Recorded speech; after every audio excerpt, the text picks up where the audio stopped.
Dear students, welcome to the course on Statistical Methods for Psychological Research Part 2. In this lesson, we are going to learn t-sampling distribution, description, characteristics, computing methods, definition, formula, etc. What we are going to learn in this lesson? Let us look at learning objectives.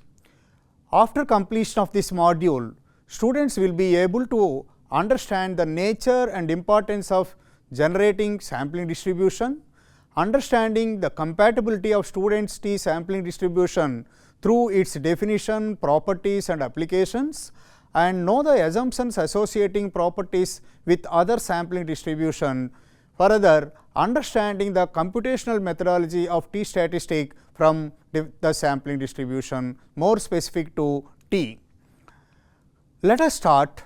We begin with the first part of the lesson, in which you will learn the sampling distribution with a description. Steps for getting any ordinary probability distribution, what it involves? It is a 3 steps procedure. It get the discrete data numbered and prepare the frequency table out of the discrete data, and then you have to make a relative frequency, which is called ratio of each frequency to the total. Now, if you observe this data steps, this is a 3 steps phenomena. First one is ungrouped data, discrete distribution. We have to convert that into a grouped data, which is called frequency distribution. Then the next step is, we call it as probability distribution, which is the relative frequency distribution. Coming to an example, let us assume that there are 25 students which are having the psychological scores, that is called behavioral attitude scores, which are all from 5-point scale. That means they are running from 1 to 5. So, this data is a discrete data. We want to understand the data by grouping. The group frequency distribution for the class will be done by obtaining the classification or grouping of all these 5 observations. From this data, what you could understand that this observation 1 is obtained for 1 time, observation 2 obtained for 5 times, observation 3 is obtained for 9 times, observation 4 is obtained for 7 times, similarly observation 5 is obtained from 3 times. So, this is what the grouped frequency distribution from the ordinary distribution.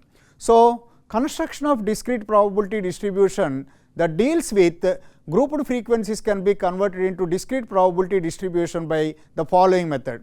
Compute the total of frequency and assuming it is capital N, and if the values of each observation has the frequency, say it is small n I, and the total frequency is capital N, then the proportion of each class will be Pi equal to Ni by n. So, the relative frequency distribution will have the values x and p of x values. If you observe this distribution, earlier all the frequencies places replaced with the probabilities 1 out of 25, 5 out of 25, 9 out of 25, 7 out of 25 and 3 out of 25.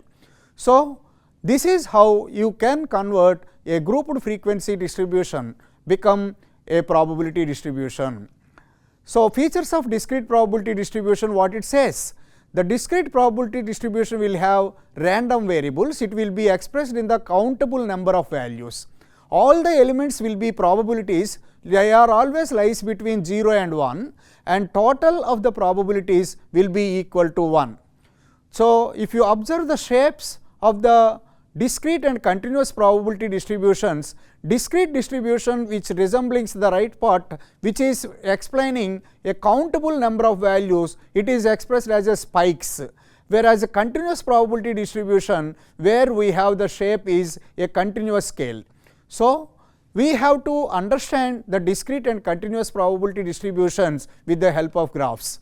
Shape of frequency distributions, if you say different probability distributions more specific to the sampling distributions as well as probability distributions, you can understand with this. We have uniform distribution, binomial distribution, Bernoulli distribution, geometric distribution, Poisson distribution, and more specific our interest is students t distribution, which is available with the left side lower corner. So, the student's t distribution is our interest of study now. Meanings, if you say that sampling distribution, what it means? If you say that there is a population, from this population I have taken 4 samples, each sample has having sample mean, sample size and sample standard deviation, etc.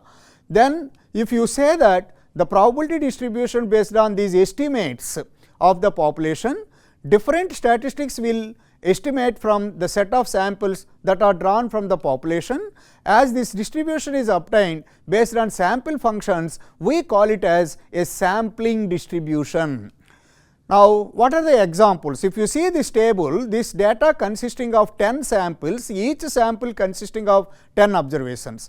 If you see that lower row, this lower row is nothing but means. So, what it means?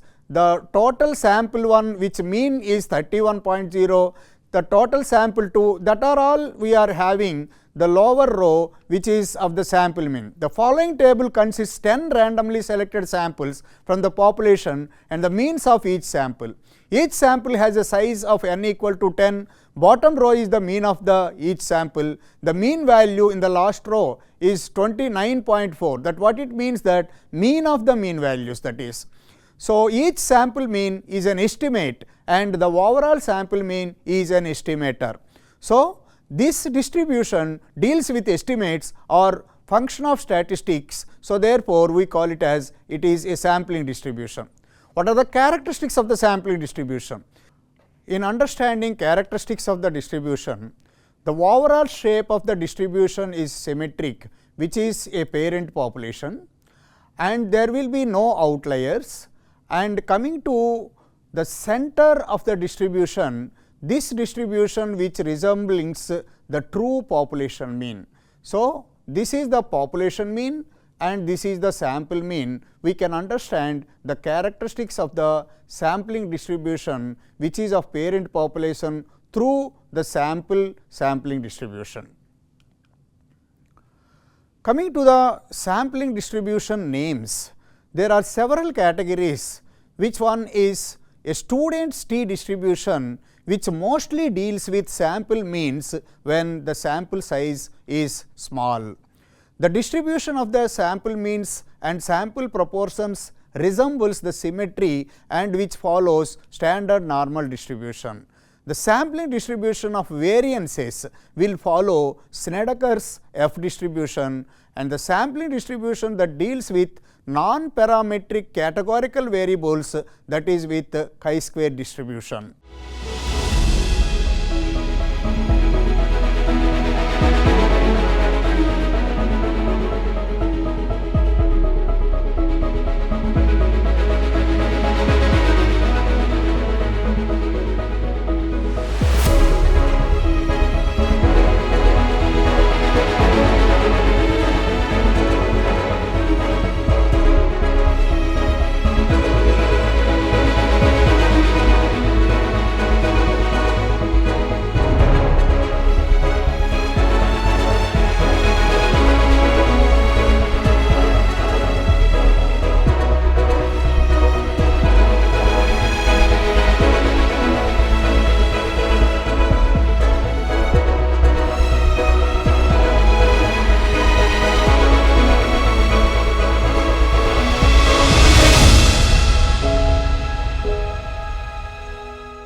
Dear students, let us summarize the first part of this lesson, in which we discussed how to prepare discrete probability distributions, meaning, definition and features of sampling distributions, mentioning about different names of sampling distributions.